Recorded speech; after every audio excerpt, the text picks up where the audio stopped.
Boa noite a todas e todos que acompanham a página da Rede de Mulheres do Alto Jequitinhonha. Hoje vamos estar com mais uma live com um tema super importante e relevante para a sociedade. Hoje nós vamos falar sobre a delegacia virtual em Minas Gerais, pandemia e esforços para diminuir a subnotificação dos casos. Hoje nós temos a presença da doutora Ana Paula Balbino, delegada titular da DEAN de Belo Horizonte, a doutora Kiri Orlandi, delegada titular da DEAN de Diamantina, e a doutora Patrícia Rabkoch, promotora de justiça, coordenadora do Centro de Apoio Operacional das Varas de Violência Doméstica e Familiar do Estado de Minas Gerais. Boa noite a todas. E antes de darmos início ao nosso bate-papo, porque eu falo que as nossas lives são sempre um bate-papo informativo, né? Hoje nós temos uma novidade. Para entrar no clima, nós gostaríamos de chamar o Henry para fazer uma apresentação de uma música autoral, Canção da Liberdade.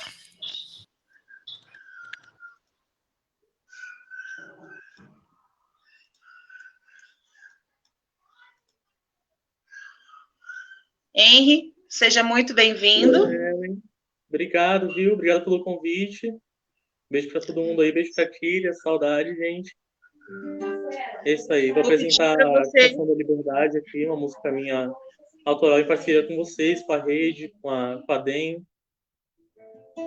É isso aí. Tá vendo, né? Ele já mudou, ele tá mostrando todo. Comigo ele faz birra, com médico ele fica quietinho. Tá bom, ó, meu tio tá aqui também, outro.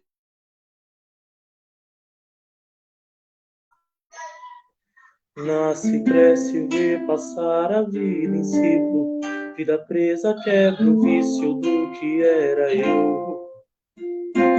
Presa e presa do que é destino. Sou minha dona, sou minha própria vida, livre apenas eu. E não calo, e não paro, não sou fraca, não sou caça pra caçador.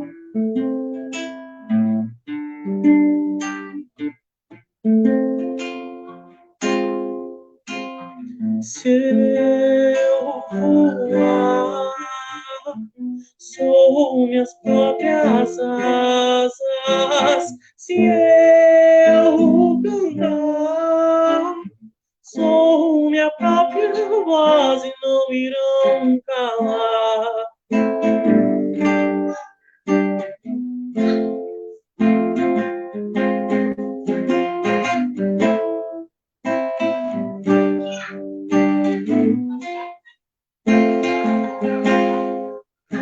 Marieles, Dandaras e Marias, as vozes das lutas, unidas e sempre vivas. Não há força que nos cale, não tempo que nos apague, não há dor que nos pare, ou muro que nos separe.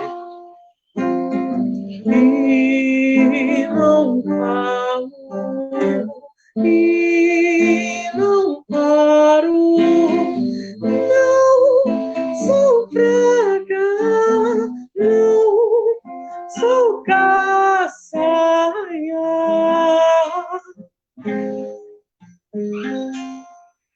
pra caçador.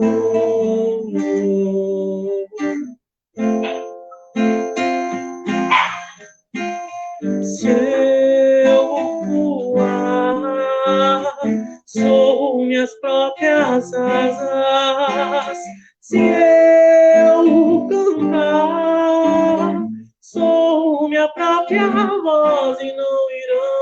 calar.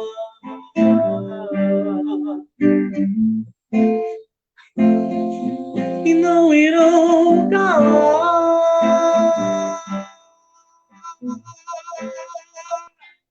E não irão me calar.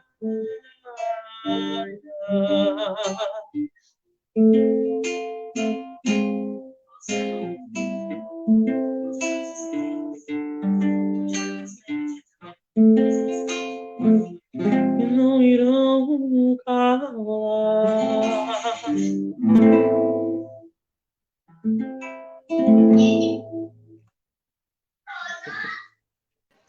Obrigado, Ellen. Muito obrigada pela agradeço. parceria de sempre. Sempre juntos, com certeza. Obrigada, Henry. Beijão, meninas.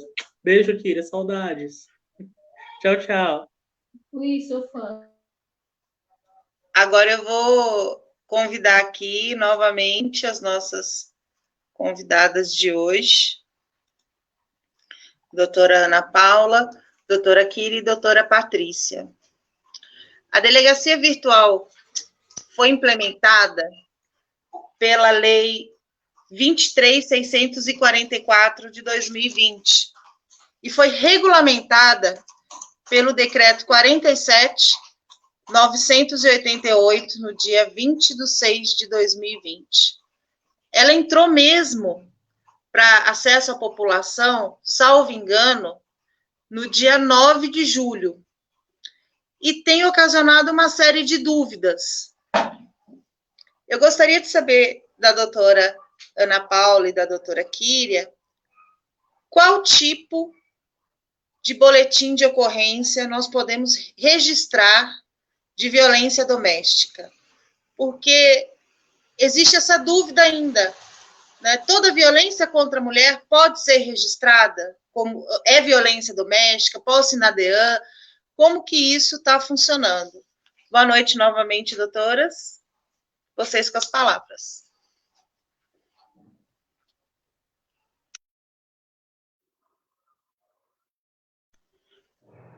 Doutora Ana Paula, você está sem áudio.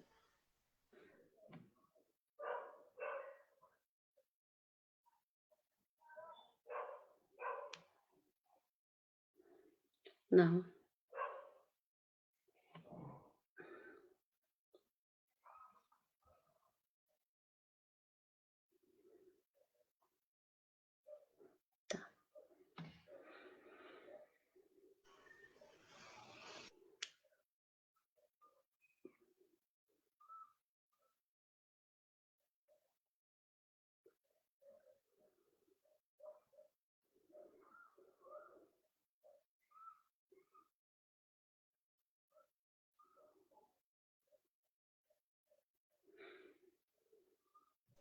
Doutora Kíria, se a senhora quiser iniciar enquanto a doutora Ana Paula retorna.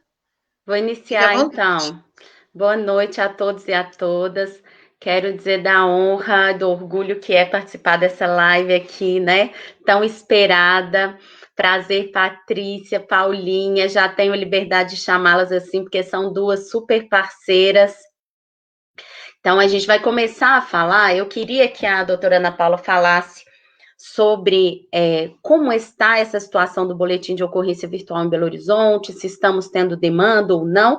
Mas antes disso, eu vou só responder a pergunta da Ellen, que infelizmente ainda gera muitas dúvidas, não só aqui no interior, não só em Minas, em contato com delegadas de outros estados, elas disseram que isso também é dúvida lá, no que se refere ao registro de ocorrência virtual, que é uma situação muito simples, que é a seguinte: toda violência contra a mulher constitui violência doméstica e familiar para os fins da Lei Maria da Penha e, portanto, de competência da Delegacia Especializada de Mulher? Não. Para que se trate de uma violência doméstica e familiar contra a mulher, para que tenha incidência da Lei Maria da Penha e, por consequência, para que hoje a gente possa registrar, requerer medidas protetivas, essa violência, ela exige que haja um vínculo especial entre vítima e suposto agressor. Esse vínculo, ele pode ser caracterizado de 3 modos. Ou é um vínculo afetivo, que é o mais comum, são marido e mulher, companheiro, companheira, ex-companheiro, ex-companheira, namorados, independentemente da formalidade do vínculo afetivo. Havendo esse vínculo afetivo, regra geral, a violência vai se tratar de violência doméstica e familiar contra a mulher. Se o vínculo não for afetivo, o vínculo pode ser de parentesco, que é aquele em que, por exemplo, pai agride a filha, ou filha agride mãe, agride avó, ou filho também, ou parentes do meu cônjuge, né, do meu companheiro, sogro agride nora, por exemplo, cunhado agride cunhada, ou ainda, o que é menos comum, o vínculo doméstico de pessoas que moram juntas no mesmo ambiente, mas não são aparentadas nem têm vínculo de afetividade. Isso aqui em Diamantina, por exemplo, é comum porque nós temos as famosas repúblicas mistas, né? Homem e mulher não têm relacionamento afetivo, mas moram juntos. Então, a gente tem também uma violência doméstica. Então, vejam, o fato dessas pessoas residirem juntas, ele é necessário apenas em um dos casos trazidos pela lei. Se tratar de parentesco ou de afetividade, não é necessário que essas pessoas morem juntas. Agora, para se tratar de fato em que a mulher é vítima e que há incidência da Lei Maria da Penha, com todos os seus instrumentos de proteção, especialmente medida protetiva, e para que haja competência da Delegacia de Atendimento à Mulher, eu preciso que haja um vínculo especial entre vítima e agressor, trazido em uma dessas três possibilidades que eu mencionei aqui. Então, se a gente tem uma violência contra a mulher, por exemplo, uma violência patrimonial que ocorre na rua praticada por um desconhecido, isso não é de competência da DEAN. Se a gente tem agora, iniciando, né, o período eleitoral, a gente tem muitas vezes violência de cunho político, né? De um candidato com uma candidata, de uma candidata com um candidato, enfim, não se caracteriza como violência de gênero, em regra, para que seja apurado pela DEAN e para que mereça a proteção da Lei Maria da Penha. Então, a gente precisa dessas características especiais. Agora parece que Paulinha já conseguiu resolver o problema do som, eu vou passar a palavra para ela. Seja bem-vinda, minha querida, é um prazer te receber. Boa noite a todas e a todos. Eu que agradeço esse convite, sinto-me extremamente honrada, tanto pelo convite advindo de uma colega que eu tenho um enorme carinho, a doutora Kíria, que faz um trabalho maravilhoso, que quem acompanha essa causa sabe, doutora Patrícia, que é uma parceira assim, incrível, o Ministério Público no trabalho conjunto com a Polícia Civil do Estado de Minas Gerais de forma intensa, que é imprescindível. E esse convite da Ellen, que eu recebi assim com todo carinho mesmo, ainda mais considerando que eu iniciei minha carreira no Vale do Jequitinhonha, na comarca de Araçuaí. Gostaria até de deixar um abraço para toda a equipe, para o pessoal que está acompanhando, que tive a honra de reencontrá-los no mês de março para a entrega do título de cidadã honorária. Então, assim, realmente é uma região que eu tenho um enorme carinho e o que eu puder contribuir, podem contar sempre comigo.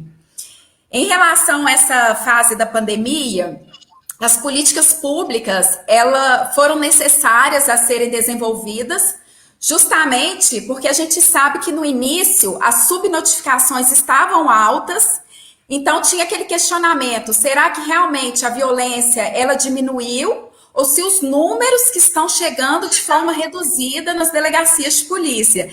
Né, doutora Patrícia? Era até uma preocupação nossa que a gente estava com isso. Porque a gente sabe que nessas fases relacionadas à pandemia, o uso de drogas, medicamentos, bebidas, a questão também socioeconômica com a redução da renda, a vítima 24 horas sendo monitorada por esse agressor. Então, a gente realmente tinha ciência que a tensão dentro dos lares estavam mais altas, embora os números das notificações estivessem reduzindo, comparado com os meses do ano de 2018 e 2019. Então, considerando esses fatores de risco, políticas públicas tornaram-se necessárias serem desenvolvidas em âmbito federal, em específico, a gente falando agora, Minas Gerais, em questão à delegacia de polícia, a Polícia Civil, o que ocorre? A Polícia Civil sempre com seu trabalho 24 horas, continuou, inclusive com seus plantões cada vez mais em alerta para prestar esse atendimento às mulheres, mas devido a esses fatores de risco, as notificações haviam sido reduzidas. Então, face a isso, uma das políticas públicas desenvolvidas foi essa lei, foi a sanção da lei 23.644, criando as delegacias virtuais. E acerca dos tipos de crime que podem ser registrados nessa delegacia, como bem exposta aí pela... fala a doutora Kíria, Karim, minha amiga que desenvolve. Eu falo que eu sou uma admiradora do trabalho dela, porque eu acho assim incrível. Obrigada. Além dessas situações do artigo 5º e 7º, realmente da Lei 11.340, nós temos os tipos de crime específicos que serão atendidos por essa delegacia. Quais são eles? A lesão corporal, a exemplo, artigo 129, parágrafo 9º do Código Penal, do Decreto-Lei 2848, as vias de fato, contravenção penal, do artigo 21 do Decreto-Lei 3688, as ameaças e também, que é importante a gente falar, da possibilidade dessa mulher realizar o requerimento das medidas protetivas de urgência, que isso é de suma importância a gente expor, já que a gente sabe que nós temos o crime do descumprimento das medidas protetivas do artigo 24A da Lei 11.340. Creio que ao longo aí da nossa conversa, a doutora Patrícia vai expor de uma forma mais detalhada, a doutora Kíria também. Então, eu só abri para falar os tipos de crime e o que pode ser solicitado nessas medidas protetivas. E o endereço, antes que eu me esqueça, é delegaciavirtual.cides.mg.gov.br. Esse endereço é até bom também acrescer aí na tela de contato, que agora que eu estou me recordando aqui. Obrigada. Vamos colocar. Doutora Patrícia, a doutora Ana Paula já comentou essa questão do requerimento das medidas protetivas. Como que isso vai se dar? Como que isso vai funcionar? A mulher solicita junto na hora do BO? Como que vai ser esse processo da solicitação da medida protetiva, doutora Patrícia? Em primeiro lugar, eu quero agradecer o convite, não é? Reconhecer publicamente o valor do trabalho que a Rede do Alto Jequitinhonha realiza, não é? Um trabalho maravilhoso da Ellen e da doutora Kíria, são dignas do nosso reconhecimento público. Eu adoro assistir as lives, adoro como vocês trabalham nas redes sociais, as informações que vocês passam. Então, estão de parabéns, o meu reconhecimento. Quero dizer do trabalho da doutora Kíria e da doutora Ana Paula, excelentes delegadas de polícia, extremamente comprometidas, não é? A gente tenta, não é, meninas, dedicar, acho que acaba dedicando 24 horas por dia a essa causa. É sempre um desafio, não é? A gente pensa, estuda, faz reflexões na expectativa de melhorar o acesso das mulheres à proteção legal, como nós, cada uma de nós, né, na sua área de atuação, seja no Ministério Público, seja no Sistema de Segurança Pública, que, claro, tem uma importância enorme na proteção da mulher, não é? Se a gente pensar desde 1985, as delegacias de mulheres foram e ainda são o principal serviço de proteção à mulher, e é muito importante quando a gente conta com profissionais como a doutora Paula e a doutora Kíria, que são comprometidas, que a despeito de todas as dificuldades, porque elas existem, né, são reais, limitação de servidores, limitação de estrutura, carros, não é, doutora Kíria? Quantas e quantas vezes a senhora coloca o seu próprio carro, a sua dedicação, assim, né, como a doutora Ana Paula, quantas vezes fez plantões seguidos, que a gente tem conhecimento, né, sempre com uma preocupação enorme de dentro da área de vocês, da área de atuação, fazer o melhor pelas mulheres. O nosso compromisso é esse, né? Essa é a nossa causa, esse é o que faz a gente levantar todos os dias, pensar o que nós podemos fazer para ajudar as mulheres a acessar o sistema de proteção, a fazer do nosso país e do nosso estado um lugar mais seguro para as mulheres. Esse é um desafio posto e todas nós estamos juntas nele, para tentar resolvê-lo. Em relação ao boletim de ocorrência virtual, de fato é uma novidade, não é? É uma novidade e eu sei que precisamos ainda de aprimoramento, precisamos pensar numa padronização desse instrumento. A ideia, né, a concepção é fazer com que em Minas Gerais, tal qual ocorre em vários outros estados da Federação Brasileira, seja possível às mulheres de dentro de casa silenciosamente acessarem o sistema e pedir, registrarem o fato que tenham sofrido e possam pedir as medidas protetivas. As medidas protetivas são aqueles instrumentos, aquelas possibilidades previstas na Lei Maria da Penha, em que a mulher pode pedir para que o agressor não mantenha contato com ela, evite aproximação, seja afastado do lar, dentre outras, né? Além isso a gente cita as mais comuns, mas ainda temos, se ele for uma pessoa que tiver acesso à arma de fogo, o juiz de direito pode determinar que ele retire a arma de fogo. Existem a ideia e a concepção, né? Nós consideramos que o principal avanço da Lei Maria da Penha é a possibilidade da medida protetiva de urgência, que para nós salva vidas. Não é? Então, a ideia é que a mulher acesse o sistema, e aí eu gostaria de saber, tanto da doutora Ana Paula quanto da doutora Kíria, se isso na prática, esse instrumento tem sido utilizado já para as mulheres, porque afinal de contas a gente começou, como Ellen pontuou, no último dia 9 de julho, né? Ainda está recente. Uhum. Doutora, primeiro agradecer as palavras, que é uma honra enorme, porque quem conhece o trabalho da senhora sabe que é mais do que comprometida com a causa e é inspiração também para a gente. Esse apoio das demais instituições, seja de toda a rede, o Ministério Público, é fundamental, até para a construção dessas políticas públicas. Em relação à delegacia virtual, ela está ativa e tem sido utilizada sim. Eles já estão buscando esses mecanismos, que é mais um disponibilizado para essas mulheres. Então, além da delegacia física, né, com seu atendimento 24 horas, que continua, que é importante a gente frisar que a Polícia Civil tem esse plantão da Delegacia Especializada de Atendimento à Mulher 24 horas, todos os dias, mesmo antes da pandemia, já sabendo da necessidade ou na eventualidade da comarca não ter essa delegacia especializada, qualquer outra delegacia de polícia que essa vítima tenha acesso. Então, essa ferramenta, ela está sendo utilizada sim, já está sendo acessada pelas mulheres e cada vez mais é necessário a gente fazer inclusive essas palestras, essas lives, para a gente divulgar que é de fácil acesso a mulher conseguir registrar realmente nessa delegacia virtual.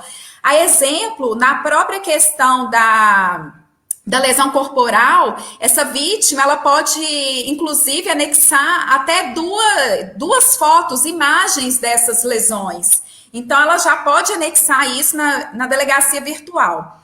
Então, realmente, já tem essa procura pela delegacia, essa nova política pública. E já falando nas questões das políticas públicas da polícia, eu também não poderia deixar de falar acerca do aplicativo MG Mulher, que é mais uma inovação que veio aí no mês de março, de iniciativa da Polícia Civil, mas com apoio da Secretaria de Justiça e Segurança Pública do Estado, do governo do Estado. E qual que é o diferencial desse aplicativo, que é mais uma ferramenta disponibilizada para essas mulheres?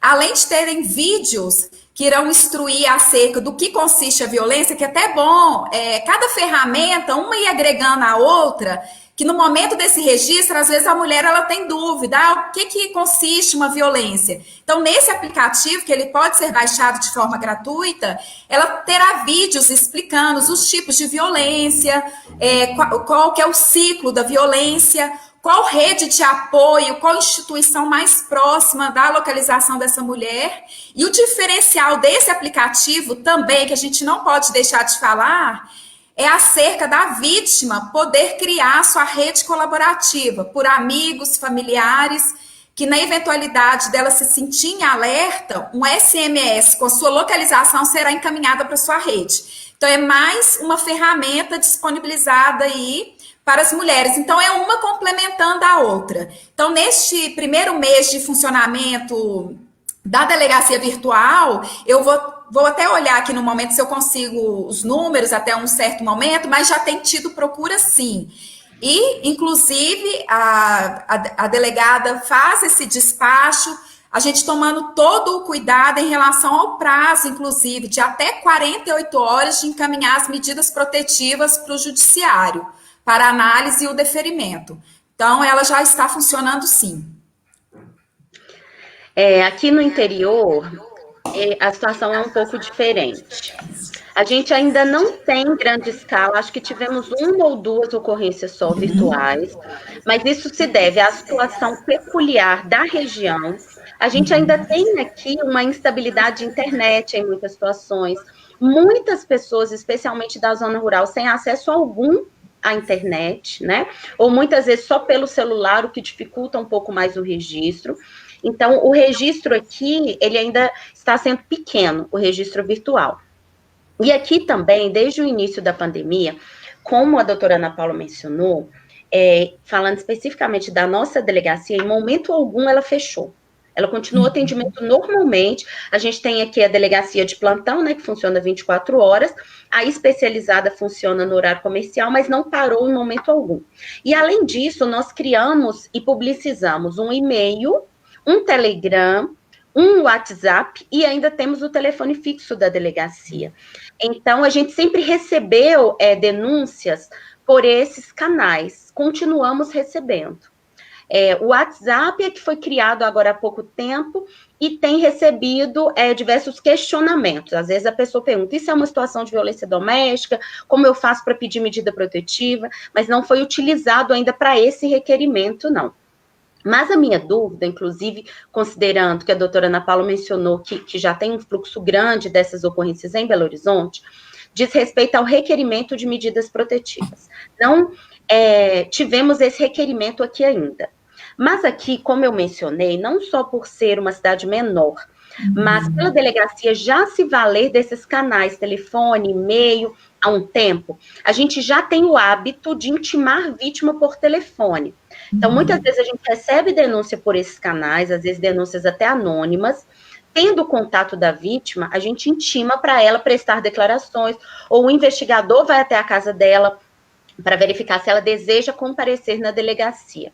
Então, a minha dúvida seria, tendo sido feito o requerimento de medidas online, já que não vai ser feita a oitiva da vítima por esse instrumento, em Belo Horizonte, a vítima está sendo intimada para prestar declarações ou está sendo feito o requerimento encaminhado para o judiciário sem colheita formal de declarações da vítima? Então, ótima pergunta também. No início já da pandemia, como já dito, a delegacia, a Polícia Civil cada vez mais em alerta nesse atendimento, inclusive 24 horas, para a gente não deixar essa vítima de forma desamparada. Mas, a fim de atender às orientações dos órgãos de saúde e evitar aglomeração, os plantões, eles continuam trabalhando 24 horas, todavia, com aquele atendimento mais de urgência, ou seja, no caso, os flagrantes delitos, no momento que eles chegam, e a autoridade policial de plantão, ela irá analisar aquele fato em si. Quando a ocorrência não é daquela gravidade assim imediata a ser analisada pela autoridade policial, até para a gente evitar que coloquem riscos, porque na delegacia especializada de atendimento à mulher aqui, além do mais, a gente tem a delegacia do idoso. Então, nós temos grupos de risco atendendo também nesse mesmo plantão. Então, a vítima, ela preenche um requerimento, ou às vezes, por esse número aí também da delegacia, ela liga, é feito o boletim, o REDS, o registro, o boletim de ocorrência, e a delegada, ela irá despachar essa ocorrência, fundamentando que face a pandemia e tudo, essas declarações vão ser tomadas via telefone. Então, realmente, a gente tem mesclado aqui de uma forma para não ter aglomeração nos plantões, porque realmente nosso fluxo é muito alto aqui na capital. Só a título de exemplo, né, doutora? A doutora Patrícia sabe a situação daqui. Domingo eu tirei um plantão Durante meu plantão foram 10 ocorrências que eu consegui despachar da Polícia Militar. Então, assim, um plantão de dia, fora as outras da militar que estavam chegando. Então, realmente, a gente tem que tomar cuidado até com essa demanda, né, da solicitação espontânea da vítima, para a gente não colocar em risco de forma desnecessária quem busca a delegacia. Então, a autoridade policial plantonista, ela analisa a situação, a gravidade. Então, às vezes, uma demanda espontânea, ela é atendida no plantão face à urgência. Ou tem esse requerimento mesmo, que é feito em relação às medidas protetivas, igual hoje, exemplo, eu estava de prontidão na delegacia. Então, ao longo do meu período da prontidão, eu despachei as medidas protetivas, a escrivã entrou em contato com as vítimas, fizendo uma tomada de declarações pelo telefone e já foi encaminhado para o judiciário. Então, tem sido realizado realmente, a gente está mesclando os tipos de atendimento aqui. E essa ligação é gravada? Hã? Essa ligação é gravada? No momento a gente faz por telefone mesmo. Pois é, mas grava a ligação? Tem um programa que grava ou não? Só certifica? Ouve, certifica, ou você grava a ligação? A gente está fundamentando, baseado na lei, o período da pandemia. Então não grava a ligação, né? Não. A minha dúvida... Acho precário não gravar a ligação, né, doutora Patrícia? A gente conversava sobre isso. Não, eu pensei assim, Ana Paula, então ouve, e aí a autoridade policial faz uma certidão, entrou... A escrivã que entra em contato, ela faz também isso. Foi confirmada a necessidade da medida protetiva. Em muitos casos, doutora, a vítima ela procura pessoalmente a delegacia e ela tem preenchido esse requerimento das medidas protetivas. Ela acaba preenchendo realmente esse requerimento, solicitando quais diligências que ela necessita das medidas e a formalização da tomada de declarações que é feito no momento posterior. Justamente por conta ela vai ser intimada posteriormente de todo modo, para compor o inquérito. Mas de qualquer forma, se ela busca hoje a delegacia, provavelmente, no máximo amanhã, já está entrando em contato com ela e já está formalizando essas medidas protetivas. Porque no momento que ela chega à delegacia, ela já preenche, já assina e já solicita. Sim, a que vai pessoalmente, eu entendi. Eu estou dizendo, a que faz o requerimento online, de todo modo, ela vai ter que ser intimada depois, porque essas declarações vão ter que compor o inquérito, né? Que eu imagino que não vai valer essa certidão. E é isso que eu tinha conversado com a doutora Patrícia, dizendo o seguinte, se essa ligação fosse gravada e posteriormente transcrita, ela valeria mais já valeria como termo de declarações, inclusive para fundamentar a manifestação do Ministério Público e a decisão do juiz, assim, não sei se aí todas estão sendo concedidas. Sabe me falar sobre isso, doutora Patrícia? No caso que eu falei da ligação, desculpa se deu para entender de uma forma equivocada. O da ligação é no caso não da delegacia virtual, nas hipóteses que a vítima busca a delegacia fora dessa delegacia virtual. Tá, eu tô perguntando a situação da delegacia virtual mesmo, assim. A delegacia como nós virtual, vamos formalizar esse termo de declarações dela, sabe? Tem as opções lá para ela registrar o histórico, ela relatar no campo de dentro do sistema, já pede para ela colocar a hora, o local, o histórico, ela relatar mais ou menos. A dúvida, doutora Ana Paula, especialmente, até também, doutora Kíria, são peculiaridades, porque a realidade de Belo Horizonte, nós somos, né, Belo Horizonte é a segunda delegacia de mulheres do Brasil, não é? A primeira foi em São Paulo, a segunda foi em Belo Horizonte, é a única do estado que funciona 24 horas, delegacia especializada, né, que eu quero dizer, que funciona 24 horas num plantão que é muito especializado. E o que acontece, doutora Kíria? Aqui, a gente tem que pensar nisso, né? Como nós somos especializadíssimos, a gente tem a delegacia especializada e os dados especializados, e isso faz diferença na hora certíssima, quando ela pontua essas dúvidas. Por quê? Porque, de fato, nós estamos no estado com 853 municípios, um número de delegacias consideráveis, 297 comarcas e, na verdade, três 3 comarcas que são especializadas, as outras não são, né? Então a gente tem que realmente acompanhar e sentir. Eu tenho hoje, sabe, meninas, eu tenho conversado, né? Eu tenho feito reuniões com todos os promotores de justiça para divulgar o aplicativo MG Mulher. Até preciso avisar a doutora Perri, que eu estou divulgando, inclusive, o telefone para alimentar, né? Que é da Polícia Civil, o e-mail, né? Porque eu estou falando dos promotores, eles vão divulgar essa possibilidade, que a gente acha que também se soma, né? Nesse momento de visibilidade da nossa causa, todas as ferramentas são importantes. A gente pensa na ideia também de alimentar. Os promotores de justiça vão apurar na cidade deles os órgãos de atendimento, mesmo que não sejam especializados, né? Os órgãos de atendimento às mulheres, e vai para alimentar o sistema do MG Mulher. E, além disso, a gente tem pensado, eu tenho divulgado para eles o boletim de ocorrência virtual. Hoje, até a promotora de justiça de Nova Lima disse para mim que já recebeu 2 casos assim. Mas, assim, está começando, né? A gente tem que ver como isso vai seguir a realidade. Exatamente, porque ainda é muito recente, né, doutora? Sim, eu entendo que, assim, se já tivesse um modo formalizado de colher declaração, do mesmo modo que ela registra e faz o requerimento online, a gente já poderia instruir isso online. Então, já que a escrivã tem o trabalho de ligar para ela, se possível que fosse feita uma ligação de vídeo, ou entrar em contato por alguma plataforma como essa e colher declarações como estamos conversando aqui em vídeo. Isso evitaria ela precisar ir na delegacia, inclusive posteriormente, que é igual a gente está dizendo, resolveu a questão em partes, né? Essa questão do requerimento sem a necessidade do comparecimento dela na delegacia, mas isso não significa que ela não precisará comparecer. Né? Ela vai ter que comparecer em algum momento para prestar declarações formais, até porque muitas coisas que constam em declarações, até para tipificar, né, melhor qual o crime, etc, ela não sabe colocar no histórico. Na verdade, aqui, a maioria das pessoas teria dificuldade até de redigir esse histórico.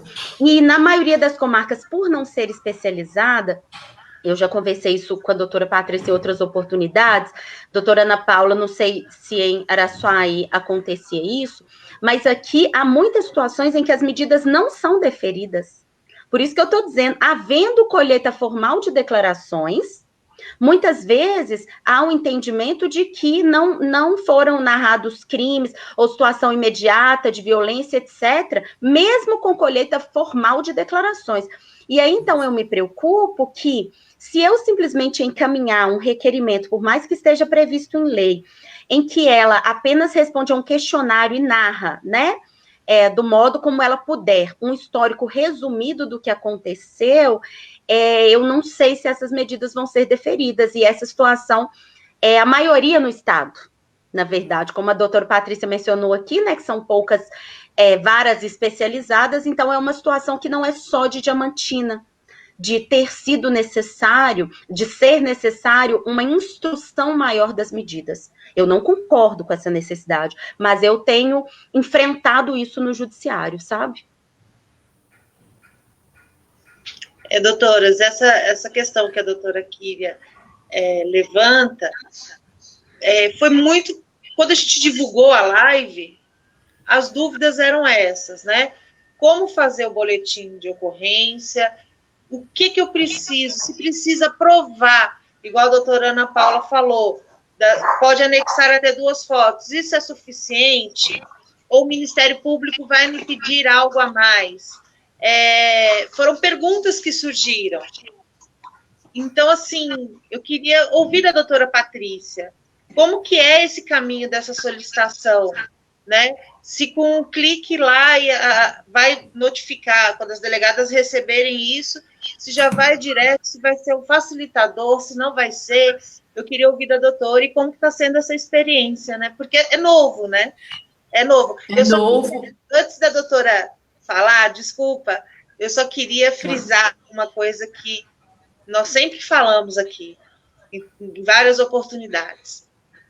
A delegacia virtual é mais um instrumento que a mulher tem.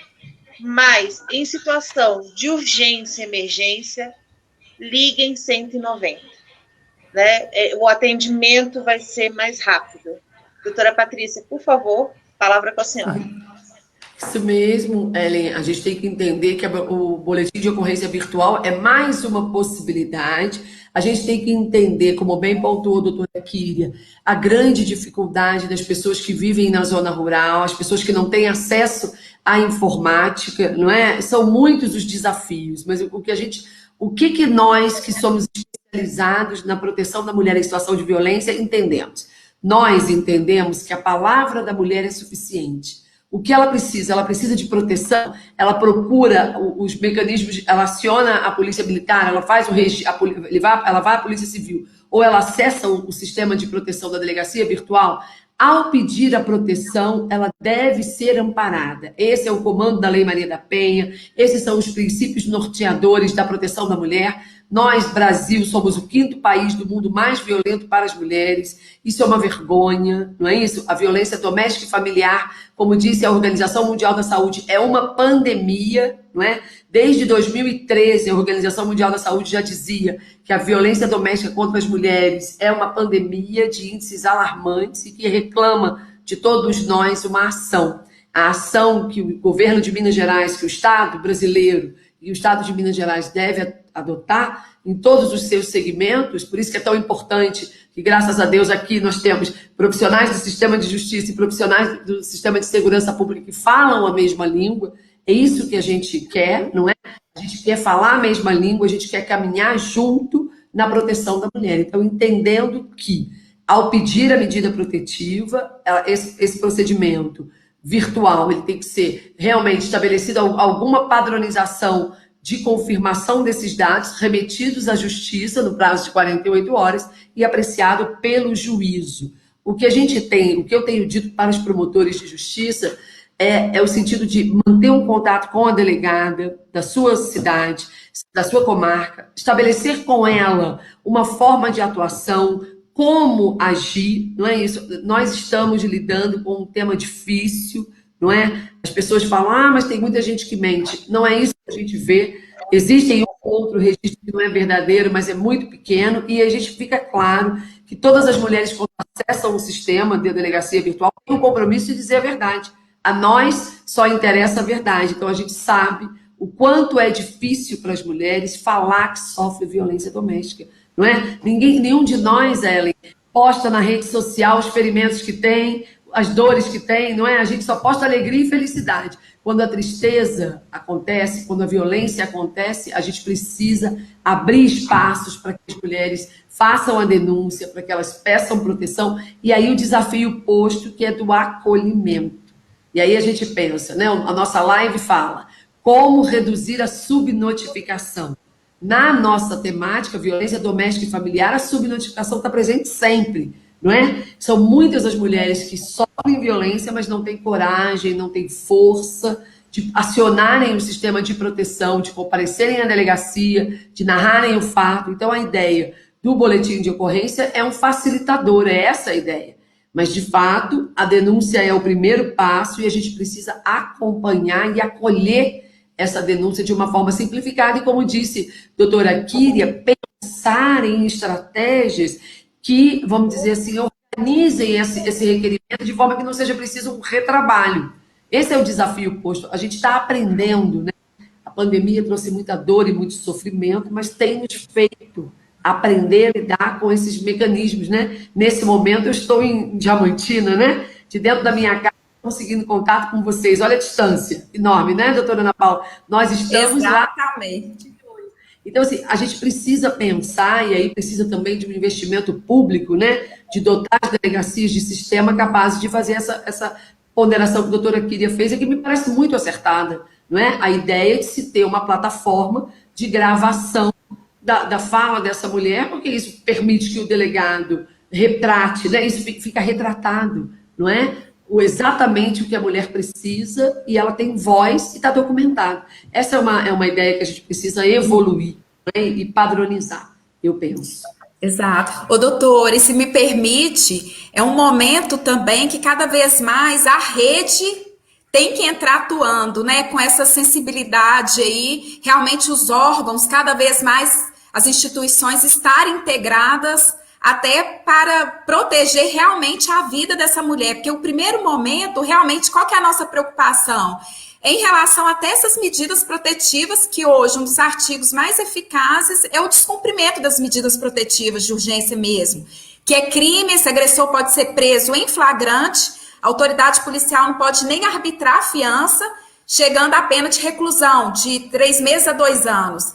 Então, realmente, é importante esse trabalho conjunto, em sintonia com o Ministério Público, com o Judiciário. Assim, realmente a gente sabe que a realidade da capital é uma, dos interiores, às vezes, os entendimentos são outros, mas é chegado o momento, realmente, às vezes, de terem reuniões nesse sentido, de sensibilizar a fase atípica que está vivendo da pandemia. O Brasil, como exposto pela doutora, é o 5º país mais violento, é o 5º país que mais mata as mulheres, embora a gente tenha uma lei que é considerada a 3ª lei melhor pela ONU Mulher. Então, realmente, agora entra mais do que nunca esse trabalho da rede, de ter que integrar, apoiar e ter, mais uma vez, sensibilidade para essas mulheres que estão perdendo as vidas dentro dos lares. E a gente diminuir essas subnotificações e divulgar cada vez mais, seja a delegacia virtual, seja o aplicativo MG Mulher, seja o plantão. O importante realmente é essas mulheres conseguirem dar voz ao seu silêncio e diminuir essas subnotificações. Em relação a essa questão, né, que a doutora Patrícia falou, a gente já conversou sobre isso em outras oportunidades, né, e sempre com esse mesmo entendimento de dar uma valoração especial e superior às declarações da vítima.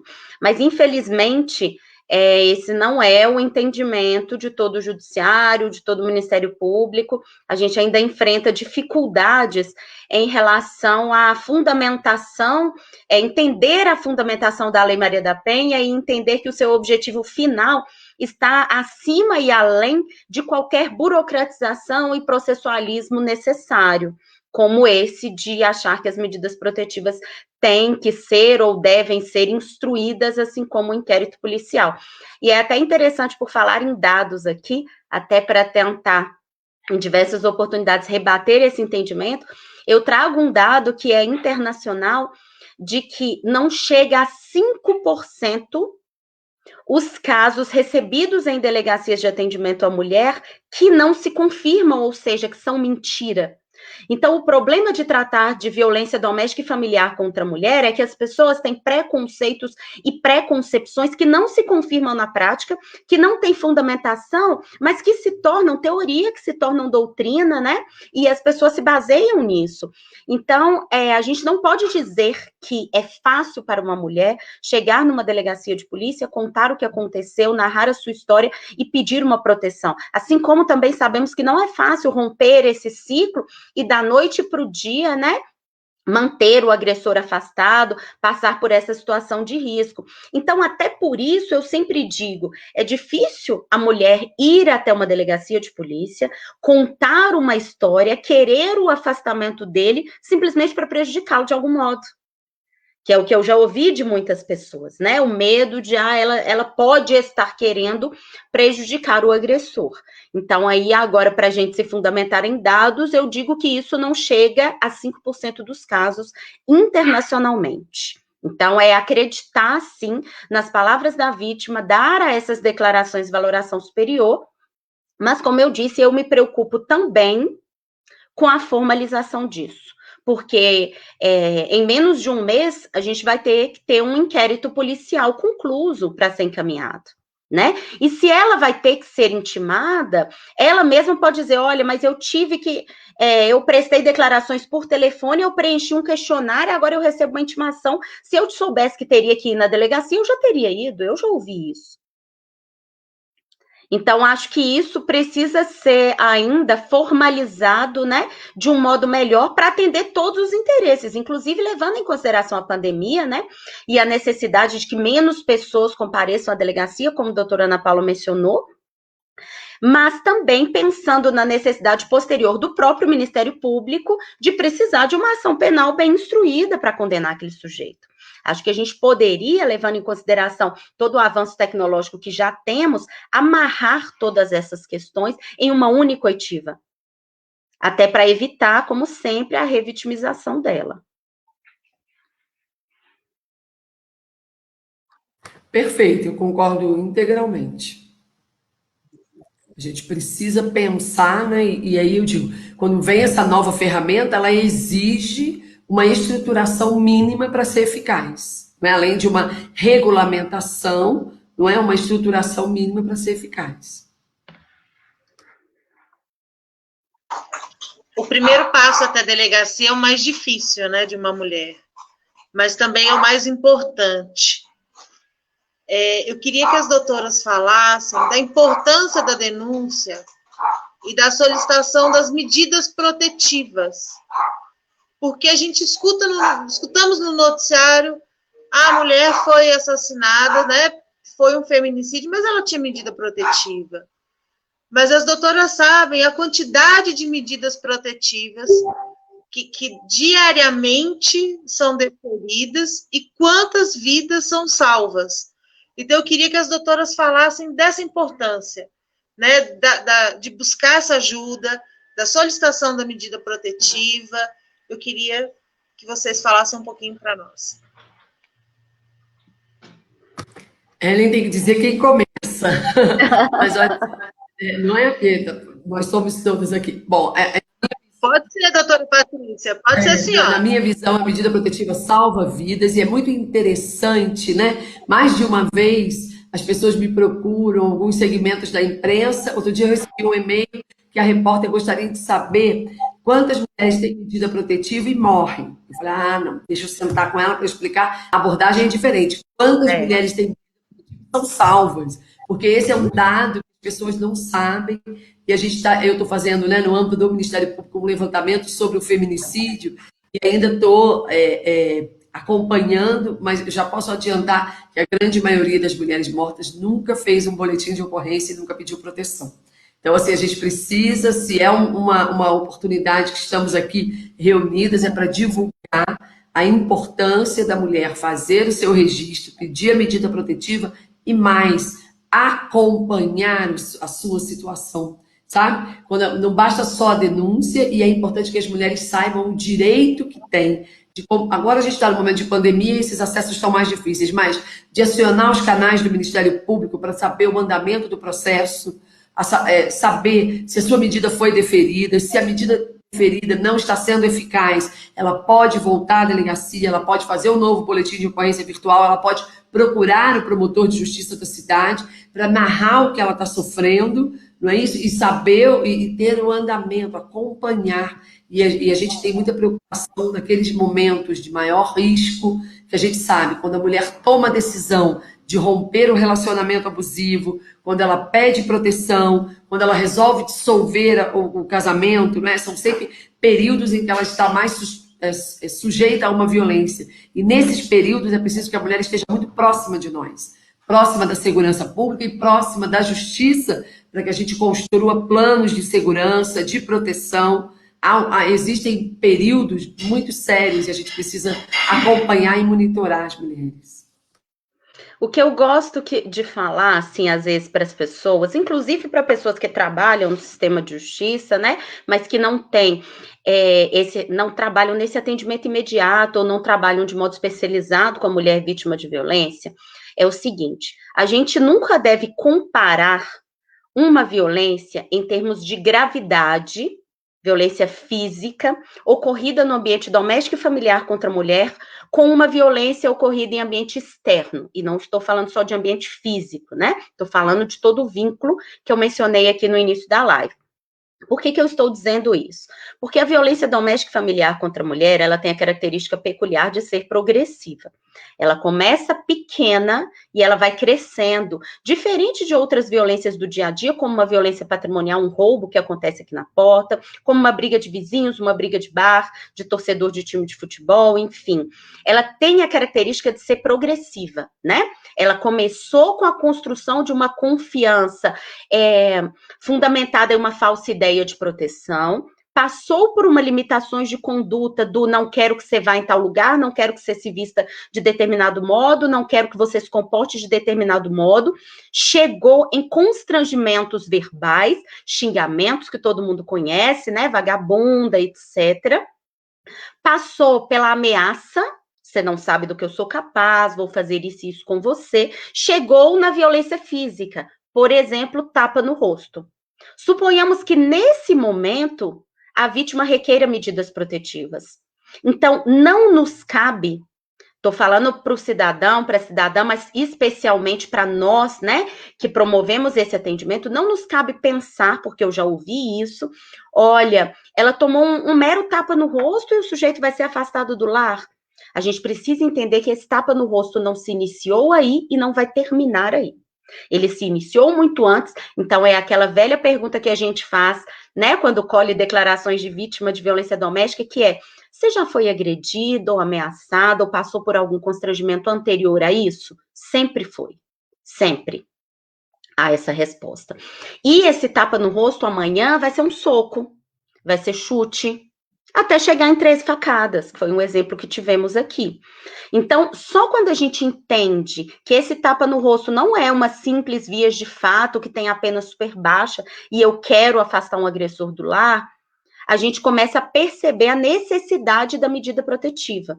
Ela tem, então, o objetivo de interromper esse crescimento da violência. Ela começou, como eu disse, de forma psicológica, já chegou na sua face física, mas ainda está na sua face física leve, mas ela vai chegar em uma gravidade, se não for interrompida. O objetivo da medida nesse momento é interromper, é fazer com que a gente não atue só quando houver um feminicídio. É impedir que esse feminicídio ocorra. Então, como bem pontuou a doutora Patrícia, as medidas protetivas têm o objetivo de proteger, e sim, elas protegem. Por mais que muitas vezes a gente não possa dizer, olha, você, vítima e autor, vão estar sob vigilância 24 horas. Isso não é possível em lugar nenhum do mundo, não é só aqui, isso não é possível. Mas a maioria dos casos, e agora eu vou dizer especificamente da nossa região que eu atuei, de feminicídio, não havia medida protetiva anterior. Nós tivemos agora, no início do ano, em maio, uma tentativa de feminicídio em que havia medidas protetivas, mas houve a tentativa, ele ficou foragido, foi preso. Felizmente, não aconteceu nada mais grave, mas todos os outros feminicídios nos quais atuei, não havia medidas protetivas concedidas anteriormente. Não estamos dizendo que não há situações em que isso não ocorra, mas são minoria. Felizmente, na maioria dos casos, a medida protetiva serve, sim, como proteção para essa vítima. Realmente é imprescindível essa quebra do ciclo da violência pelas mulheres, até para evitar que evolua os tipos de agressão, chegando até a este feminicídio. Como bem exposto pela doutora Patrícia e doutora Kíria, realmente, quando a gente se depara com os casos de feminicídio, na grande maioria, essa vítima não buscou pelas medidas protetivas. Então, qual que é a palavra até final que a gente deixa aqui? Essa mulher buscar realmente ajuda, buscar esse apoio das instituições, romper com o silêncio,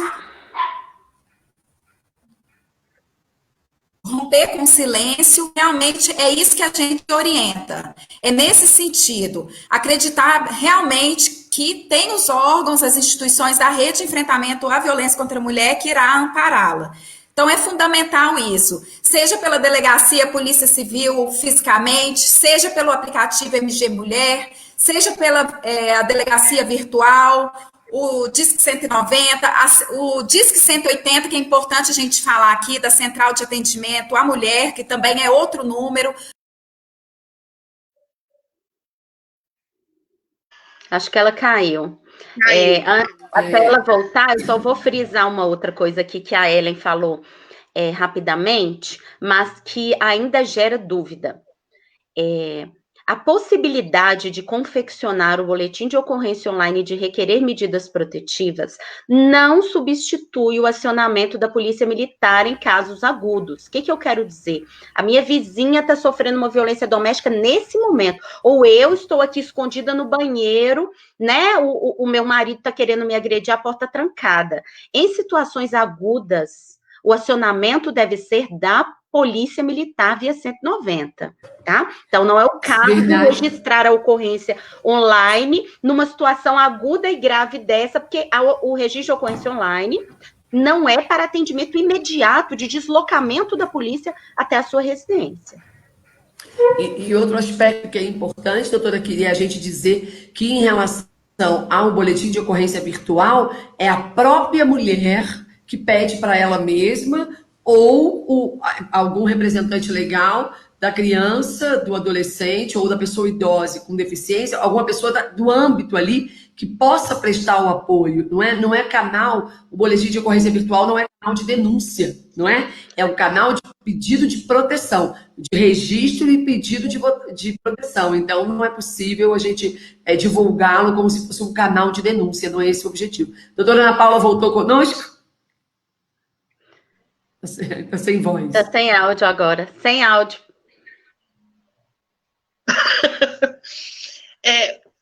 A internet faz essas coisas com a gente, né? Eu queria, enquanto a gente resolve o problema com a doutora Ana Paula, fazer uma pergunta para as doutoras. Uhum. A doutora Patrícia falou agora da questão da mulher fazer o boletim de ocorrência, né? Ou representante legal.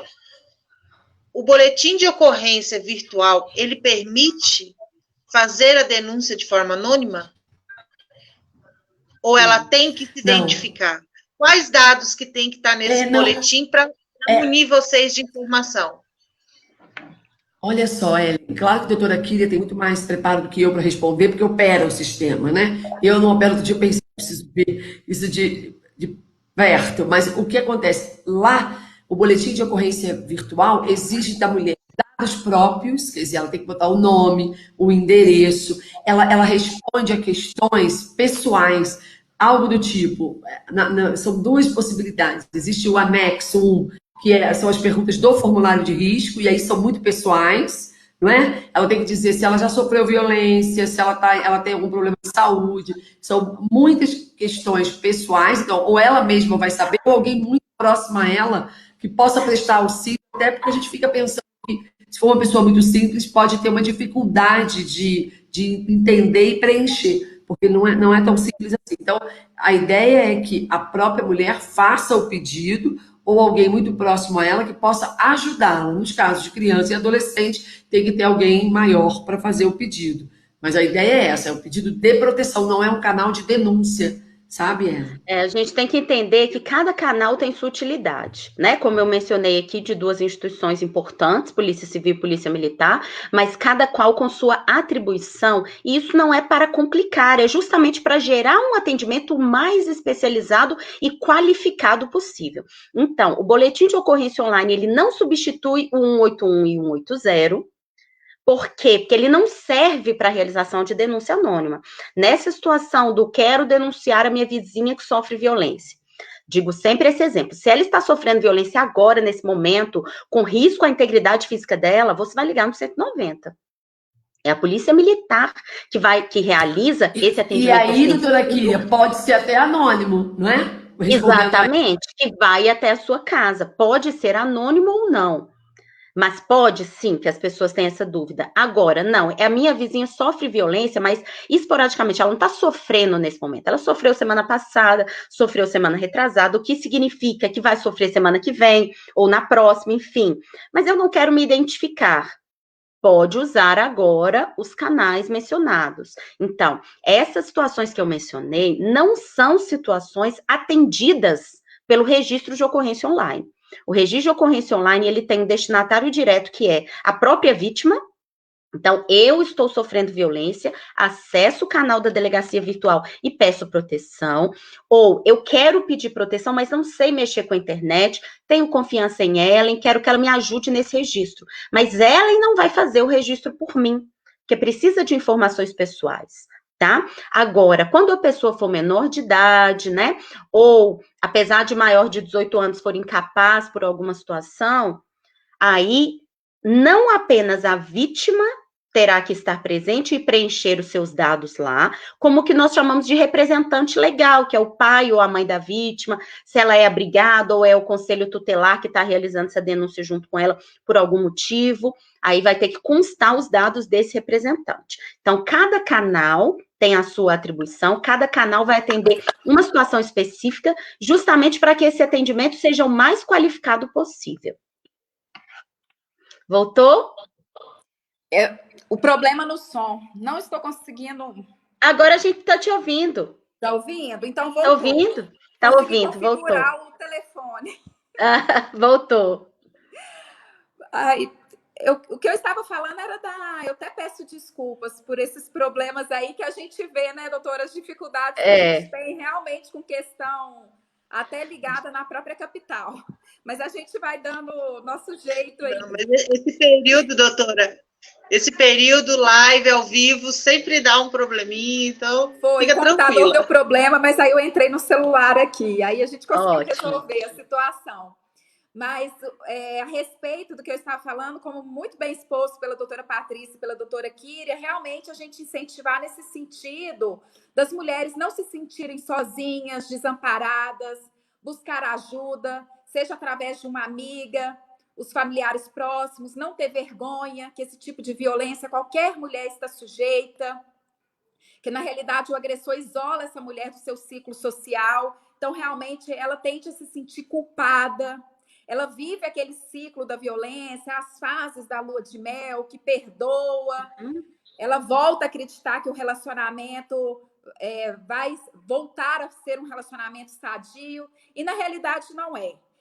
E a gente sabe da necessidade, além da gente trabalhar com essas mulheres, os próprios agressores, tanto que a Polícia Civil do Estado de Minas Gerais, a gente já tem o Dialogar desde 2011, e mais uma inovação aí da Lei Maria da Penha, que é importante a gente falar do artigo 22 da Lei 11.340, foi agora, inclusive no mês de abril, que como um dos itens da medida protetiva é o encaminhamento do agressor a grupos reflexivos, a questão da grupos de educação, psicossocial. Então, mais uma vez, demonstra essa necessidade da gente trabalhar com os homens também, com essa questão cultural. Então, a questão da violência contra a mulher realmente é esse trabalho, são as políticas públicas que a gente desenvolve, o trabalho da educação, esses trabalhos reflexivos, e a gente realmente encorajar as mulheres. Eu peço até desculpas se eu já entrei com uma fala aqui, que às vezes já estava já evoluída de outra forma,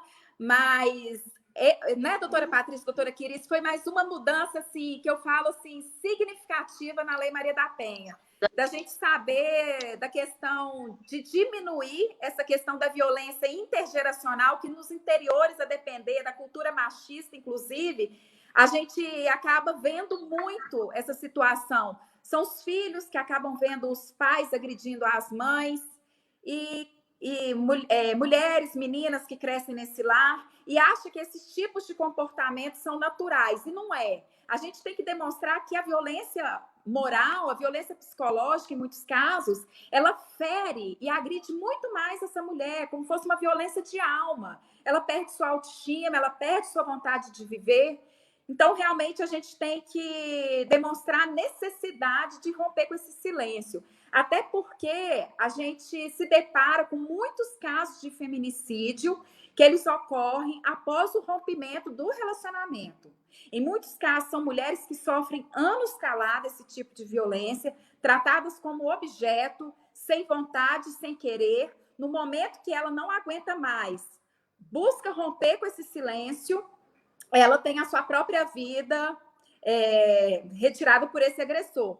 E outro também item que é importante a gente falar em relação às medidas protetivas, que às vezes nos interiores é outra realidade, mas é muito importante a gente falar, os abrigos que em muitos casos são disponibilizados a essas mulheres, que a própria Polícia Civil, inclusive, não sabe o endereço desses abrigos. É até bom a doutora Kíria também expor essa situação aí do interior, mas é mais um recurso disponibilizado a essas mulheres em certas situações.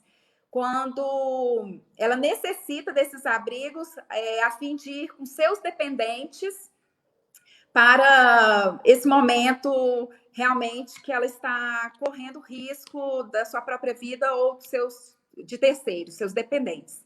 Então, realmente é nesse sentido, romper com esse silêncio, e a rede de enfrentamento à violência contra a mulher está cada vez mais integrada e unida.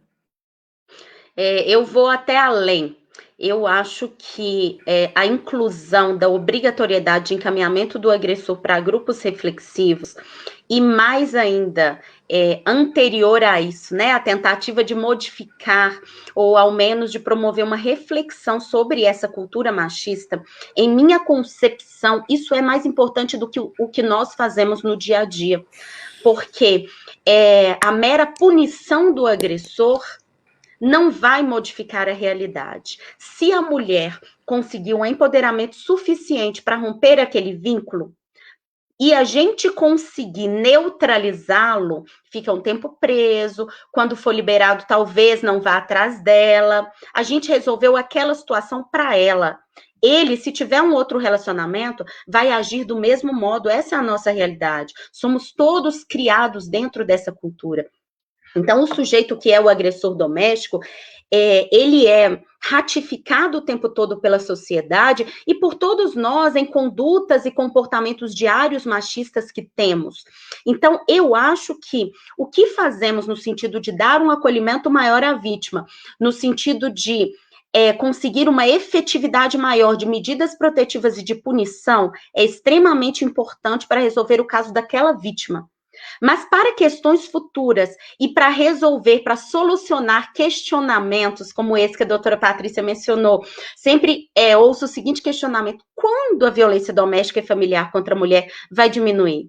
Vejam só, ela não vai diminuir só com mais delegacias, ela não vai diminuir só com aumento de punição para os crimes de violência doméstica e familiar contra a mulher, até porque esse sujeito que tem dentro de si a ideia de que a mulher que está com ele lhe deve submissão, e quando isso não acontece, ele pode tentar conseguir essa submissão através da violência, ele vai voltar para o convívio social, ele vai criar filhos, esses filhos vão conviver em ambientes que têm microsistemas de poder, que repetem cultura machista, como o próprio ambiente escolar, ambiente religioso, né? O próprio ambiente familiar dele aqui, como a doutora Ana Paula mencionou.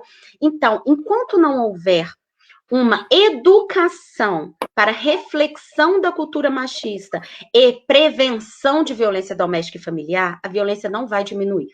Então, eu considero esse tipo de atuação mais importante até do que a nossa atuação para punição, que, como eu disse, é importante, mas ela é singular, né? Ela diz respeito a um único caso. Agora, em relação aos abrigos, eu preciso dizer que no interior nós não temos essa referência. No interior, hoje, nós não temos referência nenhuma de abrigo. Eu tenho abrigo, mas que só atende a região de Montes Claros.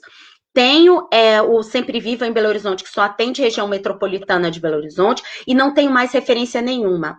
A Casa Tina seria uma única oportunidade de nos receber, né? Nos receber, que eu digo, as mulheres vindas aqui da nossa região e de outros locais do estado, mas que também passa por dificuldades extremas, né? Que necessita de doação e que recebe mulheres de todos os lugares. Mas as pessoas precisam entender. Em outra live de que participei, as pessoas falavam muito sobre necessidade de abrigo, necessidade de abrigo. É necessário, sim. Mas o abrigo sozinho, é como eu mencionei da punição, ele não é efetivo. As pessoas não entendem que o abrigo, ele é e tem que ser temporário. Não é um local permanente no qual a vítima vai continuar, vai ficar com seus filhos, não. Então, por exemplo, aqui, quando já debatemos aqui na região, dentro da nossa própria rede, a possibilidade de construção de um abrigo aqui. Ele não pode existir sozinho, né? Eu sempre mencionei isso. Ele precisa estar aliado a políticas de capacitação para essas mulheres, a possibilidades de retorno para o lar, ainda mais porque se trata de cidades pequenas. Então, ele tem que vir em conjunto com outras políticas. É necessário, entendo, em situações gravíssimas, mas não temos essa referência aqui. Não, e aí, doutora Kíria, vai o meu desafio, né? da gente pensar numa política que dê conta de um Estado desse tamanho, como eu disse antes. Eu até tenho que comunicar, né, avisar a senhora que nós estamos, junto com a Coordenadoria de Políticas para as Mulheres e a Fundação João Pinheiro, nós estamos participando, e alguns integrantes da rede de enfrentamento aqui de Belo Horizonte, nós estamos participando de um levantamento da Fundação João Pinheiro sobre os abrigos. Do Plano Decenal de Políticas para as Mulheres, um dos eixos é a questão dos abrigos. E aí a Fundação João Pinheiro está fazendo um levantamento, e a partir desse levantamento nós vamos fomentar, eu especialmente vou cobrar políticas públicas específicas que deem conta de garantir esse equipamento público, pelo menos em regiões, não é? Hoje a gente tem a Casa Bem-vinda, a Casa Sempre Viva, nós temos o de Montes Claros, nós temos o de Governador Valadares, temos em Uberlândia, parece que ainda tem alguns outros municípios, mas a gente ainda precisa analisar, fazer efetivamente o mapeamento do que temos no Estado e, a partir daí, cobrar políticas públicas regionais que deem conta de proteção das mulheres que estão, sim, em situação... Né? O abrigo, para nós, é um lugar de acolhimento provisório, como bem ressaltou a doutora Kíria, para mulheres que estão em situação de risco absoluto, risco elevado, e que não têm condições de retornar para a própria casa e não têm um lugar na família para ser acolhida. Não é? Então, isso é uma política séria e é um eixo importante da nossa atuação. Está aqui o nosso compromisso público dessa análise e do estudo da solução disso, que realmente precisa de um olhar. Outro aspecto que todas as duas, né, doutora Ana Paula e doutora Kíria, debateram com muita excelência é a questão das ações de prevenção e as ações voltadas à educação. Primeira coisa que a gente tem que pensar, a gente fala o tempo todo nas mulheres, o tempo todo na Delegacia das Mulheres, nas ações com as mulheres, mas nós não vamos vencer a luta contra a violência doméstica e familiar se não chamarmos os homens para caminharem conosco. Os homens precisam, não é isso? E é muito interessante, porque existem homens muito bacanas que têm essa visão, sabe? A sociedade tem mudado, esse período todo a gente tem trazido a violência doméstica para a pauta do dia, e existem muitas atitudes que os homens podem tomar, especialmente nesse momento em que a gente está vivendo, né, de pandemia, em que homens e mulheres estão dentro de casa com os filhos. A gente já começa propondo a ideia da divisão dos trabalhos domésticos. Por que a gente cresce com a ideia de que lavar louça, arrumar casa e cuidar de filho é função só da mulher? Não é.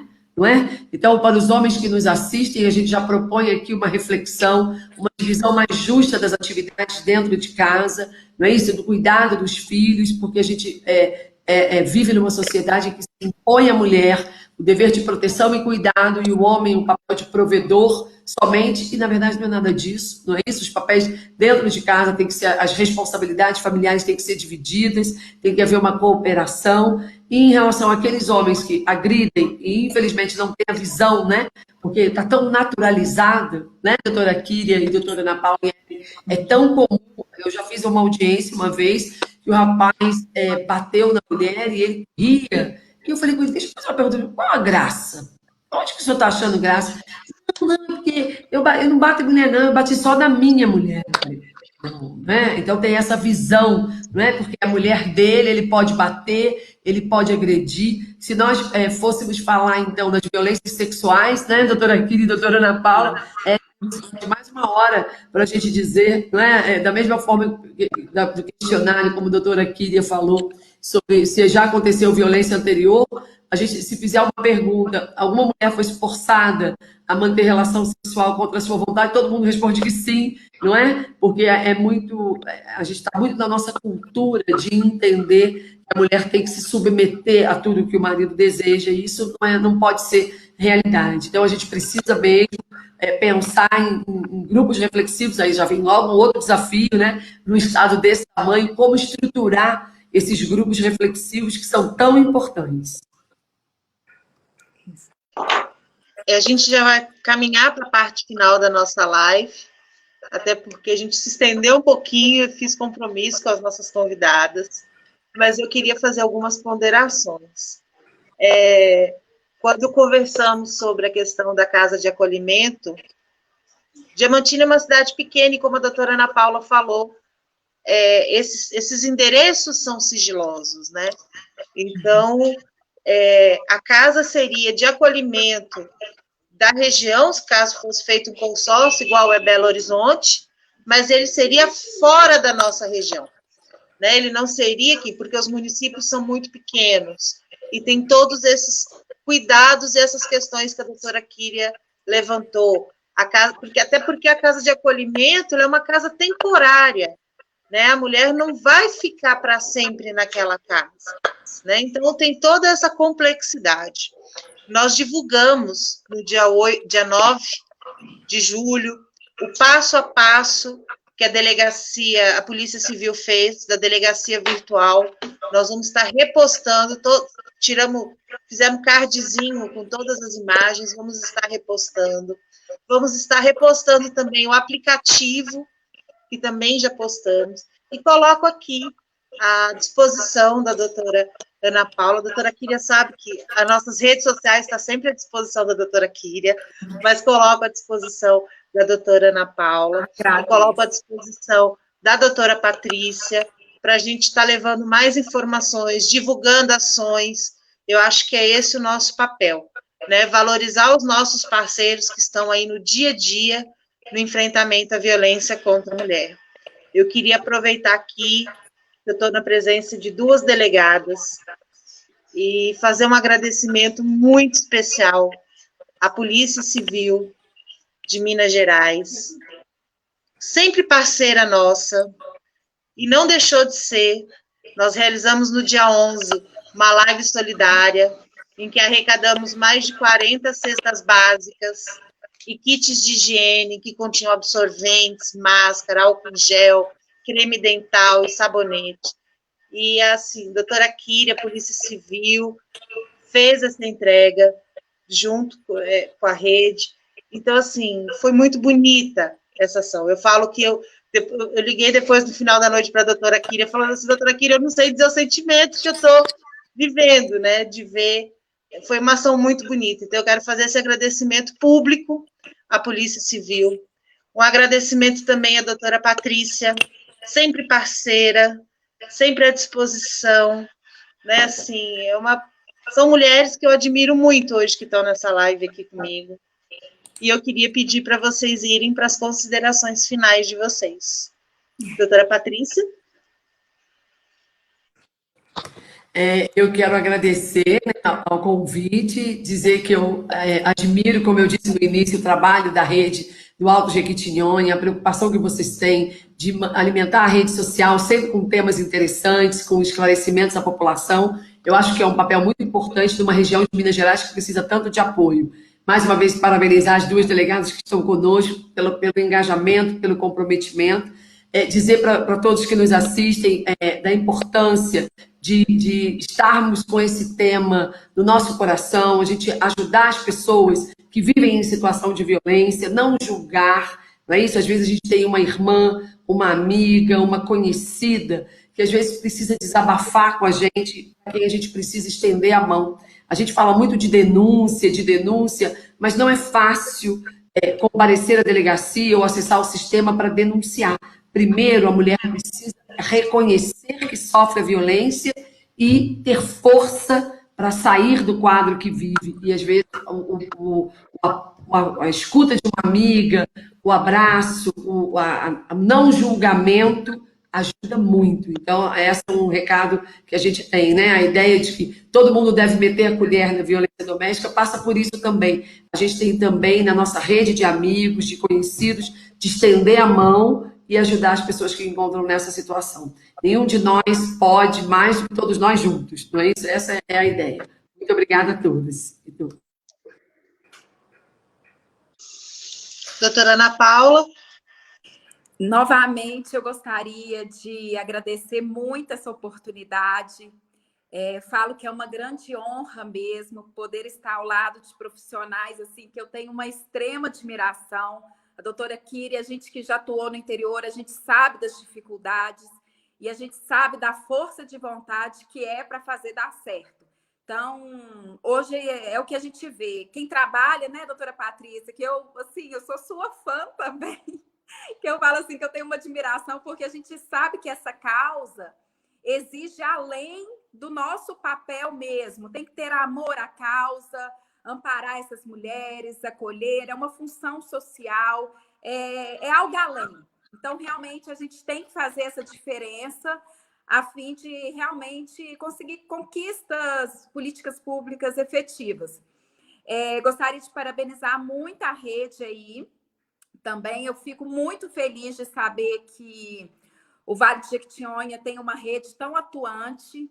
Como eu já disse, no meu período de 2013 a 2015, eu fui delegada na comarca de Araçuaí. Sou muito grata à minha passagem, inclusive na região. A gente ter a possibilidade de ter esse contato mais próximo com a mulher na sua raiz, na sua integridade. Então, a gente aprende também que, nesse caso da violência contra a mulher, a gente tem que atender essas mulheres de forma humanizada. Então, eu tenho gratidão ao povo, gratidão à minha equipe lá, que sempre me acolheu, que me ensinou. Eu falo assim, a gente é um constante aprendizado mesmo, com humildade a gente vai aprendendo. E eu coloco minha disposição no que eu puder ajudar. Espero que eu tenha contribuído hoje. Saio, assim, com um maior número de conhecimento, ouvindo a doutora Kira, a doutora Patrícia, a Ellen. Realmente eu agradeço muito essa oportunidade. Peço desculpas aí pelo momento da internet que caiu, retornou. Graças a Deus, então, consegui finalizar. E parabenizar a cultura local aí.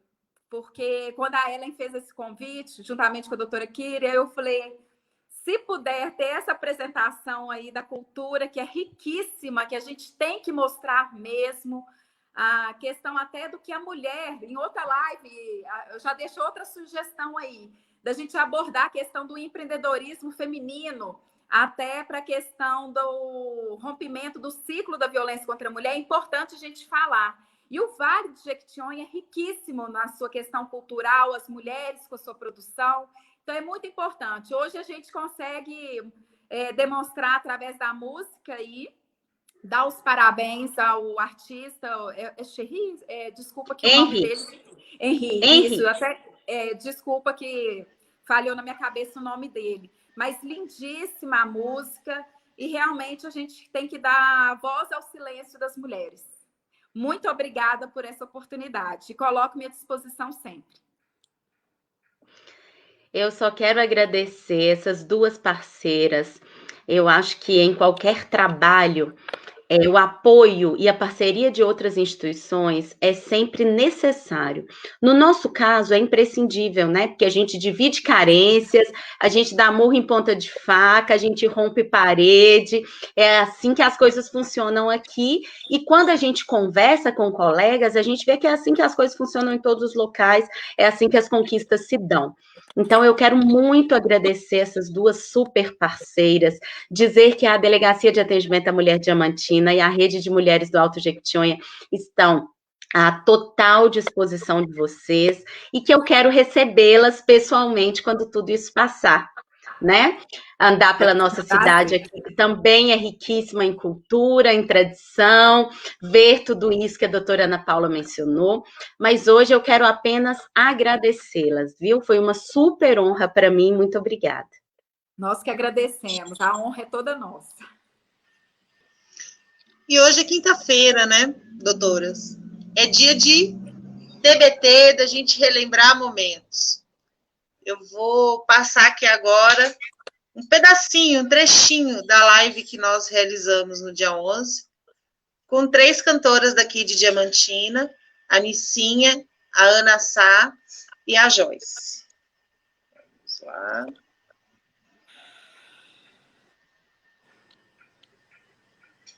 Deixa eu só ligar o vídeo aqui, gente.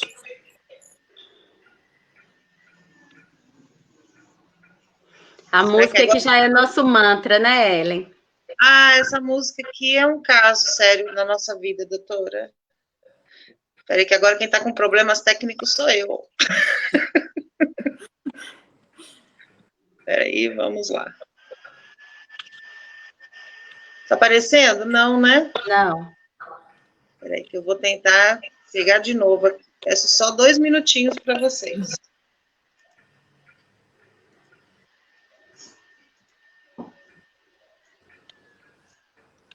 Espera só um minutinho.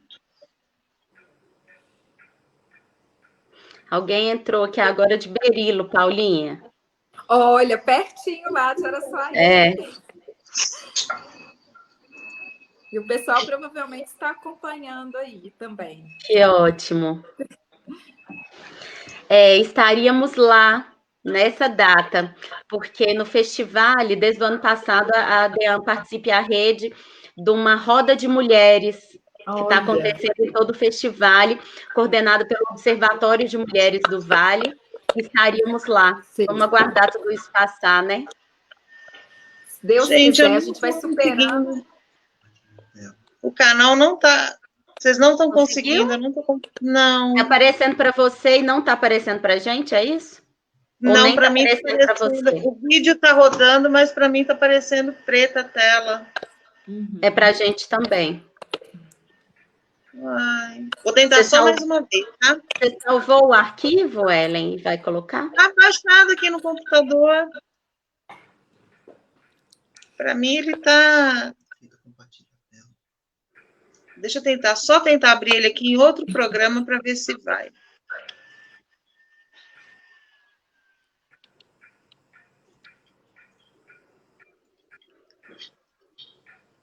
Gente, eu testei, tinha dado tudo certinho. É os ao vivo, viu, doutora? Isso acontece. O importante é realmente a informação prestada. Sim. Né, da gente colocar à disposição. Mas tá tudo saindo muito bom. E quem quiser ver o vídeo do Henry, gente, todas as músicas dele estão no Spotify, tá? Em todos os canais aí, inclusive essa que ele cantou hoje. Tem também um clipe lindo, que foi feito lá em Araçuaí. Tá também nas redes sociais, tá? E essa live daqui a pouco vai estar no canal da rede do YouTube. Sim. A gente sobe todas as lives. Todas as lives ficam lá, para quem quiser assistir depois, quem chegou mais tarde.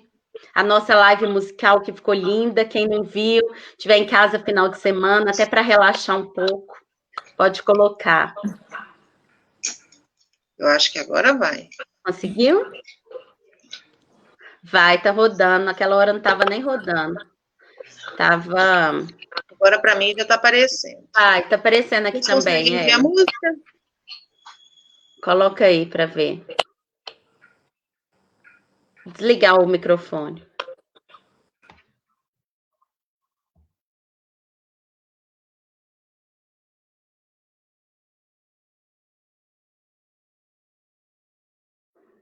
Só não tá o áudio, Ellen. O vídeo tá.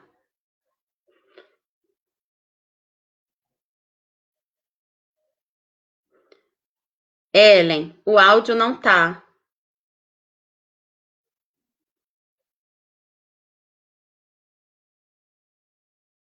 Eu vou ficar devendo, então, o vídeo, então.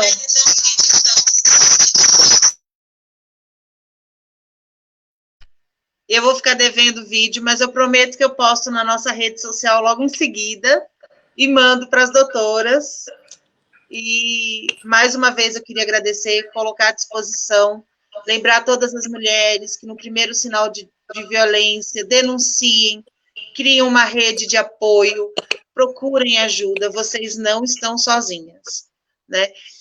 Em caso de urgência, ligue 190, possa, em denúncia, delegacia virtual que está passando aí, os telefones da delegacia, tem o e-mail também da doutora Patrícia, o 180, e as páginas da rede também estão à disposição para acolher todas vocês, mulheres. Muito obrigada, uma boa noite a todos e a todas que acompanharam, e até breve, como a doutora Kiri disse, no encontro presencial com todas. Um beijo, doutoras. Um beijo. Obrigada pela oportunidade. Até logo.